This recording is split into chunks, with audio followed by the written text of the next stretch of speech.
জাপানে বোতল বিক্রি করেও টাকা ইনকাম করা যায়। চলেন সেই কাহিনী আপনাদেরকে শোনাই। সো এখন হচ্ছে বাসা থেকে বের হয়েছি, এই হচ্ছে কাঙ্ক্ষিত বোতল। So this is for first time আমার হচ্ছে এই বোতল সেল করা। আমি এইগুলা করি না, কারণ হচ্ছে এত টাইম মেলে না। শুধু আপনাদেরকে দেখানোর জন্য মূলত আজকে এই ট্রাইটা করতেছি। অ্যান্ড এখন এখান থেকে আমার যেতে হবে বেনিমারুতে। বেনিমারুতে বড় একটা বোতল সেল করার অপশন আছে, কিন্তু 7-Eleven-ও আছে, ওইটা একটু ছোটো। তো বড়টাতে যাব সুবিধার জন্য, আপনাদেরকে দেখানোর জন্য। অ্যান্ড এখন হচ্ছে এই যে বোতল আমি টাঙাই নিছি, অ্যান্ড এই সাইকেল করে এখন হচ্ছে আমি বেনিমার পর্যন্ত যাব। যেতে প্রায় 5 মিনিটের মতো সময় লাগবে। চলেন একসাথে যাই।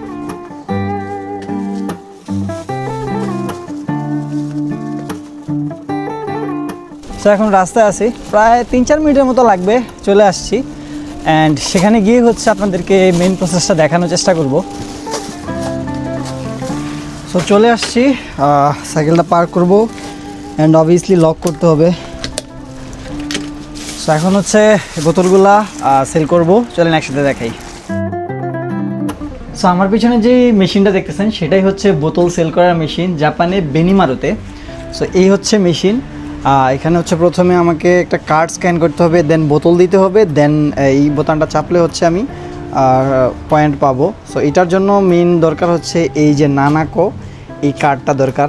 এই কার্ডটা আপনারা হচ্ছে পাবেন বেনিমারু অথবা 7-Eleven থেকেই ম্যাক্সিমাম এই কার্ডটা পেয়ে যাবেন। 300 ইয়েন লাগে এই কার্ডটা বানানোর জন্য। অ্যান্ড এখানে চাইলে এই যে এগুলো সেল করা যায়, কার্টন, এই কার্টনগুলো সেল করা যায়। সেম প্রসেস, স্ক্যান কার্টন দেওয়ার পর দেখেন এখানে বোতাম চাপলে হচ্ছে পয়েন্ট দেয়। সো এখন আমি দেখা যাচ্ছে কত পয়েন্ট পাবো।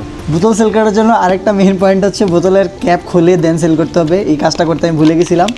সো আমি এখন আমার কাছে যতগুলো বোতল আছে সবগুলা বোতলের ক্যাপগুলা খুলে দেন সেল করব। সো প্রথমত আগে এই কার্ডটা স্ক্যান করাতে হবে। এই যে স্ক্যান হয়ে গেছে, এখন হচ্ছে বোতল ইনপুট করব। আমি আপনাদেরকে দেখানোর জন্য জাস্ট একটা আগে ইনপুট করতেছি। এই যে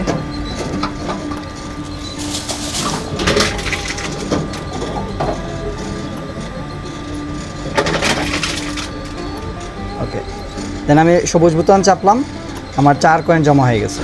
সো এই হচ্ছে কার্ড। আবারও আমি দেখাচ্ছি আপনাদেরকে, এটা কার্ড, এই স্ক্যান করালাম, এই যে স্ক্যান হয়েছে। এখন হচ্ছে আমি বোতলগুলো দিব একটা একটা করে।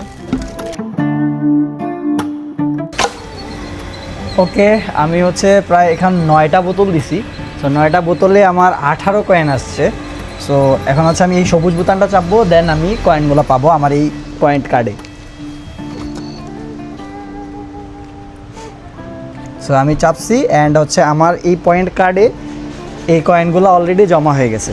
সো এখন আপনাদের অনেকের প্রশ্ন থাকবে এই কয়েনটা আমি কিভাবে খরচ করব। এই নানাকো কার্ডের কয়েন খরচ করার জন্য আপনি জাপানের ম্যাক্সিমাম আর 90% শপেই আপনি এই নানাকো কার্ডের যে কয়েনটা আছে সেই কয়েনটা খরচ করতে পারবেন। অ্যান্ড এই কয়েনের 1 কয়েন মানে 1 টাকা। জাপানে যত জায়গায় যত কয়েন দেওয়া হয়, টোকেন বা কয়েন হয়, সেগুলো 1 কয়েন 1 টাকাই। তো আপনি যত টাকাই খরচ করেন না কেন, আপনার কার্ডে যত কয়েন থাকবে সেই কয়েন দিয়ে আপনি ওই অনুযায়ী টাকা খরচ করতে পারবেন। সো এটা হচ্ছে ক্যাশ পাবেন না, জাস্ট কয়েনটা পাবেন, ওটা আপনি খরচ করলেন। অ্যান্ড এটা হচ্ছে কতটা যুক্তিগত করা।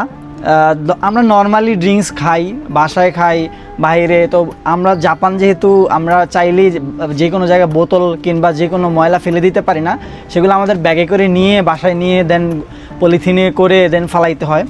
সো ওই বোতলগুলো আমরা যদি জমাই রেখে দিই, যে কোনো একদিন শপিং করতে এলাম, খরচ করতে এলাম, তখন হচ্ছে এইটা 2 মিনিটে আমরা হচ্ছে এগুলা রেখে দিলাম, মানে মেশিনে দিয়ে দিলাম, দেন কিছু কয়েন পাইলাম। সো এটা একটা স্বাভাবিক জিনিস, মানে হচ্ছে কিছু অ্যাডভান্টেজ পেলাম। এবং হচ্ছে জাপান সরকার এই জিনিসটা করছে যেন, এমনিতেই তো জাপান অনেক পরিষ্কার, সো এইগুলা বোতলগুলো যেন আবার রিসাইকেল করতে পারে, সেটার জন্য আর একটা ওয়ে।